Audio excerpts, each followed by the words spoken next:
Welcome to the Best 5-Minute Wine Podcast with Forrest Kelly. We continue part 2 of our interview with Melanie, winemaker at Cana Vineyards in Middleburg, Virginia. Let's talk awards. Big awards. Best 5-Minute Wine Podcast. So pulling up to the property and you get the beautiful Virginia background, what do we see when it comes to the winery?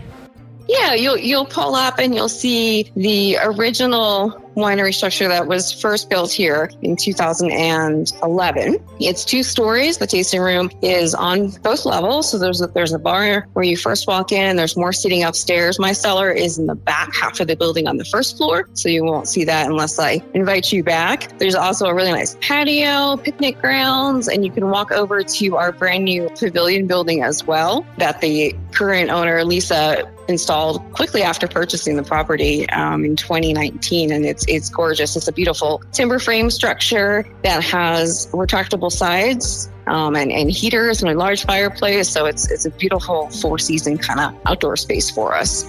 People, when they come to the property, how long do they typically spend? An hour, 2 hours? It could be an hour, 2 hours. It could be all day. It kind of depends. So you can come in and we do offer a guided tasting with one of our associates that will kind of talk you through a little bit about the history and guide you through some selected wines that we really wanted to show off what we do here. Or there's always an option to also pick out some flight where we'll give you some detailed notes to read and you can kind of taste through on your own. You can do glasses, you can do bottles. We have a pretty big expansive lawn as well. So people will come and bring a picnic and stay for the day. You can bring your kids, you can bring your dogs as long as everybody is well behaved. When you win an award, where do you get the most satisfaction? I think the most satisfaction, again, my rosé program is super important to me. So when I enter rosé specific competitions and my wines show well, that's real important to me because I know those judges are just tasting rosé and they know that product well. So that's important to me. On the Virginia side, for our Governor's Cup is always important to get a good nod there. But it like you said, you don't make the wine to win the competition. It's good to get recognized, but winning something and then having my colleagues, my winemaker friends around that, and we sit down and taste wines together, and they can say, "Oh my gosh, Mel, that's good." That almost means more to me than those awards. Yeah, so the 2019 vintage, so both of the wines, the wine that won the Governor's Cup in 2022 was my 2019 Winemaker Reserve. I also had another red blend that was in the case, which is the top 12. That's the Mariage.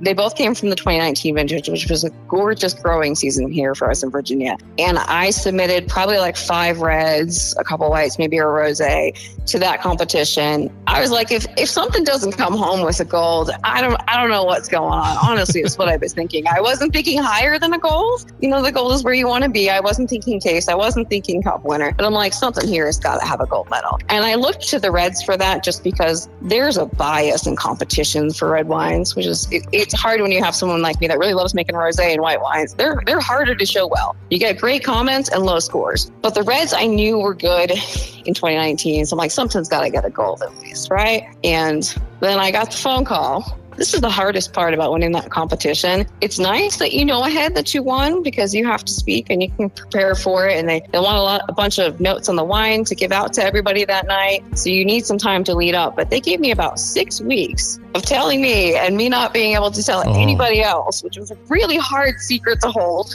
But I did it. I did it very well. I got the phone call from our organization. And she's like, "How are you doing today?" I'm like, "Good." My boyfriend and I just came back from a hike. And she's like, "Oh, it's going to be better." I'm like, "Okay." And I knew she was calling about the Governor's Cup. I'm like, "All right, this is my gold medal phone call, right? Here we go." She's like, "Okay, you got 2 that got gold medals." I'm like, "Great." She's like, "And they're both in the case." I'm like, "Okay. And you won." I'm like, "What?" Like, I was certainly not expecting that. It really wasn't. And the hardest thing was she didn't tell me at first what the wine was. I'm like, "Wait a second, what won?" And then she told me it was my 2019 Winemaker Reserve. And that was super special because that is my estate blend. So I have 7.5 acres that I farm here on the estate. And then I have other partner growers in Virginia that I work pretty closely with for a lot of my other production. But the wine that won was 100% my estate. And that was probably the most validating thing because I think I've felt stronger as a winemaker than a grape grower before. But that was my fruit. Like, that's in my hands. I'm also in the vineyard all season doing the canopy work with my crew. I mean, that fruit is in my hands from the beginning to the end. So it's super validating for anyone that might want to take anything away from that, for me, like, you can't. Like, that was me in that bottle. The best 5-minute wine podcast. Don't forget my favorite part. Please like and follow.